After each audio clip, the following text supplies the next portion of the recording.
Alright. Hello everyone. Where the fuck have we been? Number one, this is the second recording we're doing today, okay? No, we don't lie here, okay? We did a whole recording. We did. We were starting to edit and then we realised, hang on a second, there's no audio. So it would have just been a big mime job. So and I fucked the audio, actually. That's alright. That was all me. These things happen. Ralph's just an idiot, everybody. It's true. And I've been very sick. We've both been very sick, actually. Just got back from New York. Very exciting. And I think I got the sickness from Ralph. That sounds a bit weird. Not like that. I see what's going on in here. And moving right along, we were over there playing Spider-Man and also doing a whole bunch of other shit. We're going to have a vlog out very soon, actually showing you all our antics over there. Yes. But we've been playing it for the last few days. And ladies and gentlemen, you are about to get the Laymen Gaming review of Spider-Man PS4. The Lamon Gamon experience about what we thought of Lamon Gamon. Oh, well, fucking hell. Whatever.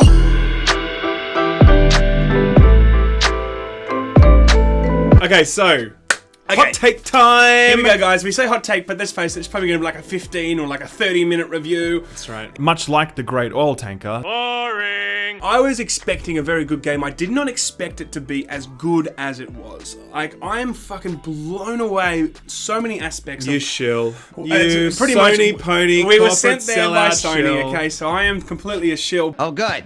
My laundry is done. But the truth is, luckily we get to say actual good things about this because, my God, every aspect of, well, I mean, like 99% of this I'm very happy with. Number one, the story, the gameplay itself, the combat, the open world experience, the swinging, like it all feels fucking good. But let's get more into it. Let's start with the swinging first, okay? We played it originally a couple of hours. We played about 2 hours of it a few weeks ago at this like special event because we're special people. And Sam especially is very special. Very special. And I was a bit worried because like it felt like all you got to do is press the right trigger. After like 30 or 40 hours, I wasn't sure if it was going to feel a bit kind of, oh God, this is so easy. But then playing it the whole game through, you know, the amount of other unlockable abilities, actions moves, and moves that you can... Yeah, like it kind of gives you so much kind of creative license over how you want to traverse the environment around New York. And it is so much fun. Like, I've finished this game now. I'm like, I don't care. I'm going back tonight and just swinging around, everybody. I was very concerned about swinging as well. It's the number one thing you have to now when you get Spider-Man, when you make a Spider-Man game. It's the number one thing. And I think this is the best, most well-realized version of that to date. I think in particular, your ability to generate speed, that's the real test of skill in the game because like you can't just like swing that inertia thing, but you've got this move where you kind of hold down the L2 R2 and it will pull you towards a building and you perch on a ledge just momentarily and then spring off it. And that really is the sort of skill ceiling in the game, finding those opportunities to do that because the level design actually has a very big influence on your swinging in this game. Like you can't just hold R2 and off you go. You very much need to look at, is there a skyscraper next to me? Cool, I can just hold R2, no problem. If there's a building that's lower in height, can I use that to springboard? If I need to turn a corner, can I use that building next to me to like swing around it? Like you really are, by the end of the game, you're putting in a lot of thought with regards to what the levels are. How the levels are laid out and how you're going to use your moves for that. Like it just is fantastic. And I don't know, as I said, it is the best realized swinging that we've ever seen. Definitely. And also like the swinging itself really works also in combat. Combat itself, I also said this in a previous little like impressions thing that we did. It felt very button mashy. I still think that you could get through this whole game by just pressing X to attack and circle to dodge, and yes, triangle to get closer to your enemies. Ultimately, it's very much doing all the moves. But no, not really though. You know what I'm saying though? Like you can really just do that. But then again, if you're a casual gamer like Ralph Lol, you can pretty much just jump in and have a basic experience in terms of like, you just want to kill these enemies, cool, get the fuck out of my way, I'll just mash this X and see you later. If you really want to like have, again, creative license over like how you want to traverse the environment in a combat situation, you can totally do that. You can swing, you can be up and down, you can be throwing them. There's all sorts of ways that you can kind of make it your own. What's the highest combo you ever got? Oh, I don't know, actually. I wasn't even looking. What was yours? I got 100. Oh my God, Ralph got 100, everyone. Good. There we go. Nobody gives gives a shit? No, but seriously, there is a lot of mechanical depth to this combat. You're never going to find it that hard per se, but you are going to have a lot of freedom of expression. I guess that's the way that I would describe it. You know, if you want to be just the guy that just knocks people over and just get it done and move on to the next fight, fine. But if you want to make a show of it, if you want to like jump up in the air, pull down a scaffolding on their heads, web up 2 of them against walls, go swing into 2 other ones, knock them into the air, do an air combo, like you could do all of that. You know, combat becomes this sort of dance, this aerobatic dance. No, God, please, no! You serious? The skill tree itself, now the skill tree has kind of 3 things, like you can kind of swing better, you can defend better, and you can attack better. And I think the great thing about the skill tree is you are given a basic set of moves, but as you move on, as you move through the game, that skill tree will unlock further things for you to attach to that basic foundation that you've kind of got at the beginning of the game. So it's not just given to you all at once, because then I think it would be really fucking it would be so much to take in. But the more you play the game and the more the skill tree opens up, the more you can kind of stack upon what you already know. I would say there's about 20 additional moves that you gain access to throughout the playthrough. Based upon the skill tree. And that adds so much complexity or mastery to the combat. And if you just threw that at someone straight away, they couldn't handle it. But really, at any point in time, you've got like 15 different things you can do in combat. Like in terms of like just choices. Do I want to go there? Do I want to punch him? Do I want to knock? Just so many. And any combat system that can achieve that level of flexibility it's a really big accomplishment. I agree. And I think that also, like, you know, in boss fights, for instance, the way that they've kind of created that environment and you can use that... Boss fights, all about the boss fights. So good. They are absolutely fucking amazing. So good in this game, seriously. And that kind of ties in, nice segue, people, to the story. You know, the story itself is exactly what I wanted. You know, not for me personally. Well, Ralph, not. But in terms of, it can be light, it can be friendly, and it can be a bit Peter Parker childish-esque. But then at the same time, there's a real depth to it. And the more you go into this story, no spoilers, of course. You will find, you know, that Peter does have to make a lot of big choices, that some relationships will fall apart and some relationships will be kind of rekindled. So I like that. It's not just like swing around and kill things. Like, there's a lot of depth to this too. It does a good job, but I would say, were you really like edgy as seat? I really know what happens next. In some respects, yes. Like in a lot of games, especially like Spider-Man, you're like, I just want to swing around. But I was really looking forward to getting to that next point to show me what happens in the story. I personally wasn't. So I can understand why someone would as well. I'm not saying it was terrible. I'm just saying it wasn't really a motivating factor for me. I was kind of just like, all right, we're going through the motions here. We're looking for the opportunities to introduce the new villain. Okay, there's a plot twist. Kind of saw that coming. Cool. Now things have gone to shit. Okay, continue on. Do you know what I mean? It was kind of that. I hear you, but like also like Marvel movies themselves, like they don't have like, you know, it gave a very good representation of Marvel type movies where there is depth, but at the same time it gives you that kind of superhero charm that doesn't have to go too like fucking too heavy, you know. It's kind of in the middle. Sometimes I wish I could Thanos the Laymen. I know. Well, actually, Thanos. I will say quickly, Thanos has changed the game for villains. Okay, and I think that they did a pretty good job here, you know, in doing that. For sure. So I guess the real thing we need to talk about. All this has been a waste of time up to this point. The number one thing that we need to talk about is Puddlegate. Ah, yes. Ladies and gentlemen, if you're not aware of this, there was a trailer that was released for this game back at E3, back in 2016. It showed an action sequence. There was a puddle in that sequence. And the puddle was gone, Turns out now that puddle is gone. How dare they? The crack detectives on the intertubes, they found out that puddle changed throughout the course of development.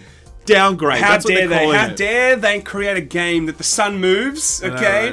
And there's fucking no puddle there anymore. How dare they? But look, we finished this game, and I can't wait for this game to fully come out and completely just myth bust this crap. I know, like, it really is a case of just like garbage. It's the most beautiful, gorgeous game. The cinematics, the fight scenes, the boss scenes where it takes place. You are going to be blown away by how beautiful this game is. This Puddlegate shit is legit Alex Jones level bullshit. It is. It's that stupid. If you buy into this, you're a fucking idiot. Yeah. Go and play this game. Yeah. Like, save the word downgrade for where it actually belongs. Like Ghost Recon Wildlands, disgraceful. Watch Dogs, disgraceful. The Witcher had some pretty serious downgrade issues as well. But by God, this is not one of those games where you apply that word. Yeah. Like, it's just so crazy. As I said, I just can't wait for this game to come out, and everyone's like, oh wait, hang on, this is fucking gorgeous. It actually looks really good. This is probably one of the nicest games apart from God of War and Horizon Zero Dawn. And Horizon, it is that level of quality. It's actually a little bit more beautiful, I think. Like, you will see. Just can't wait for it. Twitter's gonna go, Puddle's a turn the frogs game.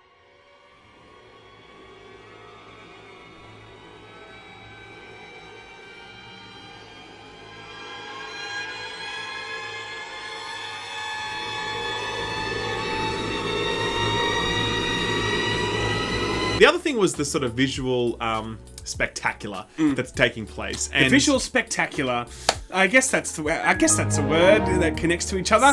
The Marvel, the whole cinematic experience is fucking absolutely crazy blockbuster. Best Marvel movie you'll ever see is this game. It's the set pieces and the way they design encounters. So you've got boss fights where you're literally flying through broken down prisons, chasing Electro. You're going up against Rhino in different ways. You've got like, this incredible boss fight where I don't even spoil it, but you're fighting two bosses at the same time, elevated over a power plant. You never touch the ground. It's just, there's so much shit that I'm just like, wow. Yeah. Honestly though, even just the simple car chases. You're swinging through the streets, you get a little notification, there's a car underneath you that's been like, they're on a joyride. You literally just decide to dive bomb on top of it. You're like fighting against it. Just everything about this just pops with this perfect cinematic flair, and it's like Marvel Studios eat your heart out. These guys have like really topped you. Truly. I agree with that. If you looked at any Marvel movie that's come out, even like Avengers for fuck's sake, you're gonna look at this game when you finish it, when you play it through, you'll be like, whoa, that was one of the best fucking Marvel movies I've ever seen in my life. If they released just the cutscenes and the story just thrown together, it would sell like hotcakes, because it's a fucking amazing thing. And I know, again, we sound like complete chills because we've been sent to New York City for it. But we're like, don't worry, everyone else will say the same thing as us. Just trust go and watch me the on other that. reviews. All the other reviews are coming out at the exact same time just because the embargo's up. This game is a solid. Don't watch any other reviews. I reckon this game is. Don't fucking listen to him. Okay? I reckon this game is a solid 90 on Metacritic. I think there's a few things that take away from the experience for me personally. Number one, there are sequences where you play through as MJ and as someone else, which I won't say now because I won't spoil it. Yes. These sections are boring. Okay, they're she's a whammon, everybody. She's a whammon. They're just They're just stealth. Right. All you do is you hide behind boxes and you press things to make noise to distract guards. It's basically like Metal Gear, Mary Jane. It's boring Metal Gear. It's boring. I'll tell you why, because Mary Jane she's very intelligent. She's just started the Daily Bugle, and she really, she has all these great attributes to add to the story, but all you end up doing is hiding behind boxes and like making things sound so the guard turns around and is like, what was that noise?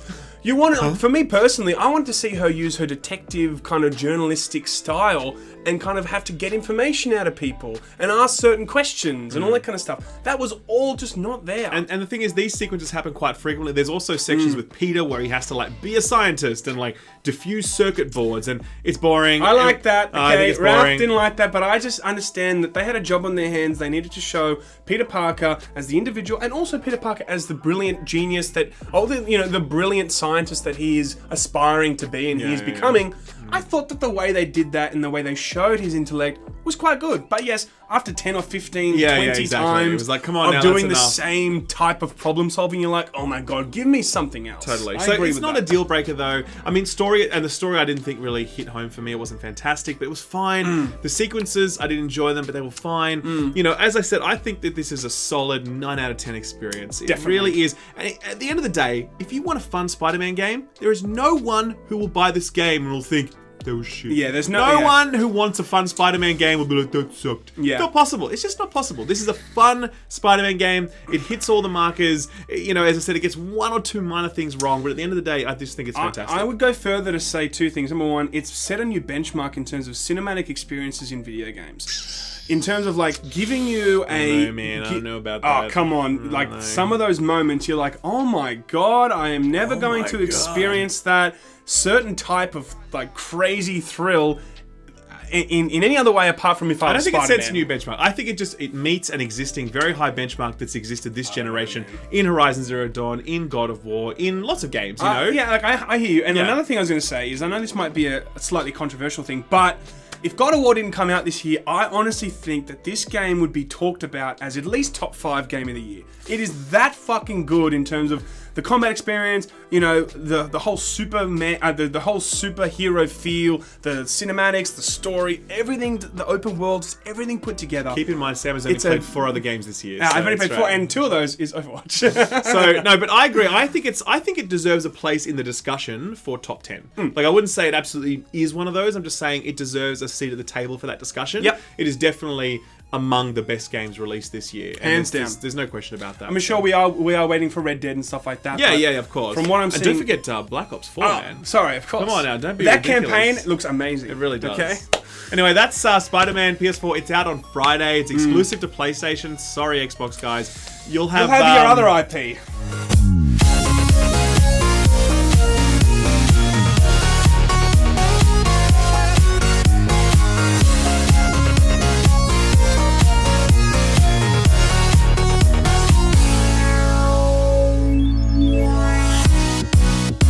I got 100.